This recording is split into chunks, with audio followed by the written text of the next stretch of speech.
Hi, my name's Tom. I'm a journalist at FinTech Times, and today we're at Pay360, and I have two fantastic guests joining me. Would you like to introduce yourselves? Hi everybody, I'm Clare Hammersley. I'm the Chief Sales Officer for Arkk. Arkk Solutions is a business that's been around now for about 15 years. We started off as a regulatory reporting business. We now offer digital tagging and a full tax automation platform. Hi everybody, I'm McKay. I'm a VAT Managing Director at Alvarez & Marsal, A&M. We're an international advisory and consultancy firm. I spend most of my time helping clients deal with indirect tax issues, but recently I've been assisting clients dealing with regulatory reporting issues as well, such as CSOP. Okay, fantastic. Thank you very much for joining me. So today we're going to be talking about a really important topic, which is CSOP. Why don't we just kick off by explaining what actually is CSOP? CSOP is the Central Electronic System of Payments. It's a new regulatory reporting regime that has been introduced by the European Commission. And essentially, CSOP is an exchange of information regime. And it's going to require PSPs across the EU to file and report on transactions cross-border. The unique thing about CSOP and the big challenge for our clients and across the market is the need to file potentially 27 different reporting returns. And that's the big challenge that a lot of businesses are facing, as well as all the registration requirements as well. Fantastic. So what should PSPs be doing right now to ensure that they are CSOP compliant? Well, the regime went live from the 1st of January this year. The first return, which will cover Q1 2024, is due at the end of April. So right now, generally what I've been doing, working with lots of clients, is assess the impact of the tax, whether they're liable to pay it. The definition of the PSP for these purposes is really wide. So most PSPs will be obliged to register and file returns. And then moving ahead post-registration, working out how equipped they are to do that. You know, looking at their data, looking at how easy or hard it's going to be to move that data and ultimately report, and making sure that they're equipped within the business to understand what they need to report, what they don't need to report, being mindful of data proprietary issues, and making sure that they're doing the right thing from a regulatory perspective and also for their clients. Great. So can you both explain how you are helping companies and businesses prepare for CSOP and ensure regulatory compliance going forward? Sure. Well, on our side, we specialise in advisory and consultancy work. So essentially what I've been doing with my clients and with working with clients across the market is assessing the impact of the tax. So generally speaking, what that means is working out with the client whether or not they have to file returns and where. And that's critical because not only do you have to register and file in the jurisdiction you're established in, that you trade from, you may potentially have to register and file in all 27 EU member states. So it's looking at that from a practical perspective, how easy, how hard that is, working out exactly what you need to report and how easy that will be, and even just working with the business in terms of who does what. This is an unusual regulatory requirement in the sense that it's ultimately a tax-driven initiative, but yet at the same time, fundamentally, it's an exchange of information. So it's working out from a practical perspective how all that works, what they need to do, feeding back what we're learning, because this is an evolving regulatory environment, what we're learning from all the different jurisdictions, what the different tax authorities are saying in terms of potential penalties for non-compliance, some of which can be quite significant, as well as exactly what they need to file, whether they need to file nil returns, what the de minimis levels are. There's lots and lots, like any new requirement, any new regulatory requirement, there's lots and lots you need to be aware of. And the devil is in the detail, and that's really what we've been working with clients trying to work out and assess the impact of. And from Ark's perspective, the reason that myself and Mark are here today is that when you have a new regulatory requirement, there's often a sense of nervousness that exists in the market trying to understand what exactly they need to do as a business.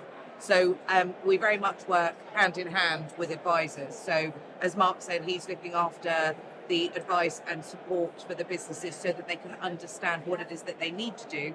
And then that's where we come in, is once they understand what's required from them, our job is to help them with that process, to streamline it, to make sure that it's fully transparent by providing them with a fully robust software solution. So it's really interesting when you look at CSOP, because we talk about filing and we talk about data challenge.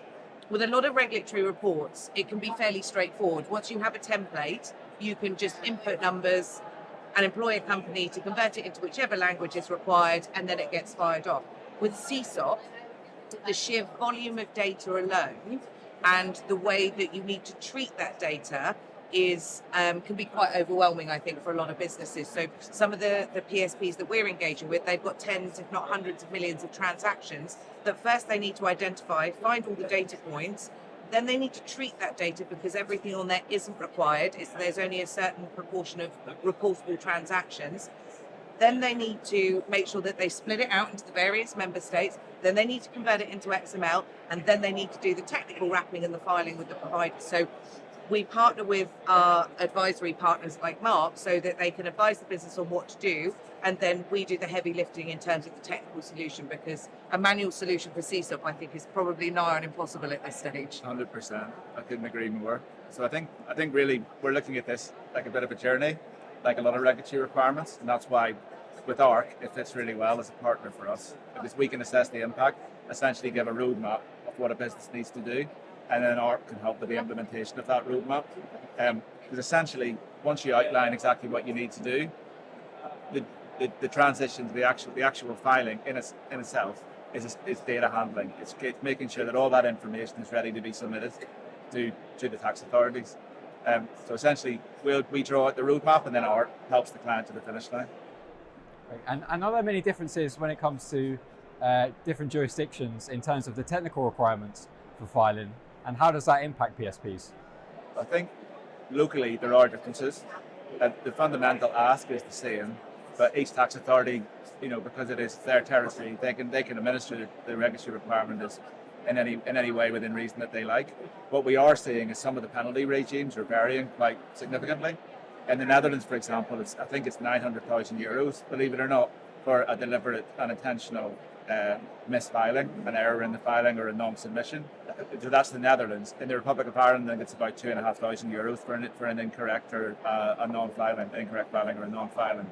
So in terms of those details about how it's administered, we are seeing differences, but the core return and the core ask in terms of the data is more or less uniform so far.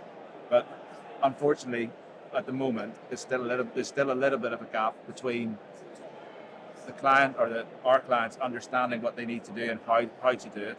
That gap's being filled more and more as we come closer to the submission date. But there's still quite a lot of uncertainty, particularly in some countries within the EU. So what we've been doing recently is just feeding back intel on what we're hearing from the tax authorities, making sure the clients are fully in the loop in terms of what they need to do, in terms of registering and filing, and also making sure that there's no unforeseen, hopefully no unforeseen challenges when they actually come to submit by the end of April.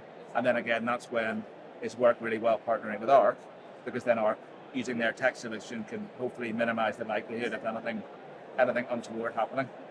Yeah, from a technical point of view, there are also different requirements in every jurisdiction. So there aren't only different rules, different penalties, there's also a different requirement from a technical standpoint. How does it need to look, essentially, I guess, in its simplest terms? So there are some jurisdictions that have limits on the size of the files that are submitted. So when we're working with our biggest PSPs, of course, we've got to split down their reports into multiple files to adhere to the file size restrictions. Each jurisdiction will have a different requirement for the wrapper that's involved to submit it through. Some of them are taking API filings, some of them are taking manual filings. When you look at the registrations, there's a different list of requirements for registrations in each of the jurisdictions. Some of them will require documents to be notarized, some of them will need this many documents.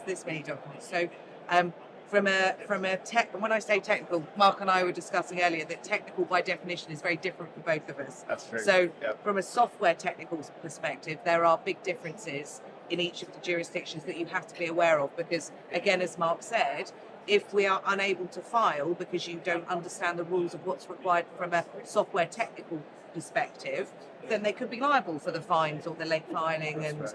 invalid files, which of course can get them into a bit of trouble. And keeping that sort of different definition of technical in mind, why are different firms choosing to use technical solution rather than the sort of traditional Excel documents that we see used in regulatory reporting?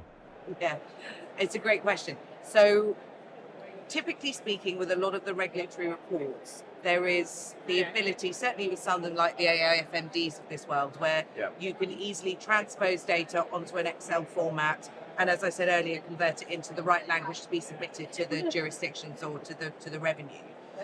CSOP is definitely a data challenge. So whether you're a big provider or a small provider, the likelihood is to hit all of the data points required to report CSOP, you're going to be taking that from multiple systems. So the first thing you're going to have to do is find the data. Then you're going to have to pull a whole load of data sets together to create a single file. You then have to transform that file into the reportable transactions. You then need to take that, convert it into the expected language, which is XML for most regions, and then, as I've just mentioned, putting the wrap around it, making sure you're not over the file limits. So it's not a standard regulatory report. It can be massively arduous, and even for small businesses, given what's at stake in terms of the penalties particularly, there is a real emphasis on people having this auditable, fully transparent, automated process. Because actually, if I'm sat in their shoes, there is no way that I want that job. Having to do it manually, that would be horrendous. So it also helps with the time and cost element that sits within a business. And to Claire's point, there is understandably a knowledge gap here. That knowledge gap is closing, which is great, the closer we go to filing. But understandably, clients have some concerns about GDPR, about data, proprietary data, things like that. But, for example, there was some confusion initially around whether customer information needed to be shared. It doesn't need to be shared, thankfully. Payee information, though, does. And again, confusion there in terms of what, whether that potentially could conflict with some other requirements or some other internal procedures for PSPs, things like that, as well as nil returns and more practical challenges in terms of how, what exactly do you need to submit and to what degree and to what level. So really, what we've been doing in partnership with Arkk is making sure that the client not only is in a position to submit the returns themselves, but is also covering off all those points, making sure that they're compliant and they're not doing anything wrong, not only from a regulatory perspective, but from a broader perspective, and also fundamentally not providing too much or too little information, essentially doing the right thing for not only this regulation, but the broader environment as well. Right, and what does the data actually need to look like in terms of preparation in order to use a software solution? This is my favourite question.